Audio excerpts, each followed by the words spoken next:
এই যে আমাদের ডক্টর ইউনূস স্যার, ওনাকে একজন মুক্তিযুদ্ধ হইয়া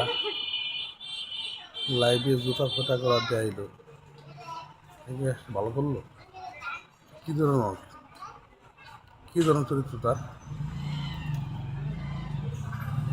আমি তো মনে করি ডক্টর ইউনূস এর মতো একজন ফ্যামিলি পরিবার এই দেশে কমই আছে।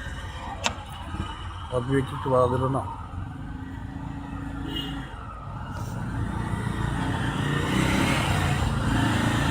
মুক্তিযোদ্ধারা ভুয়া মুক্তিযোদ্ধা, মনে হচ্ছে ভুয়া মুক্তিযোদ্ধা। দুর্নীতি না হলে দুর্নীতি করে আপনার হবে না, এর বিচার করতে হবে, এর বিচার করা উচিত। কারণ ডক্টর ইউনূসের কথা সারা বিশ্বে শোনায়, তার সঙ্গে যে দুটা কথা করছে তার কথা শুনে একটা বদল না।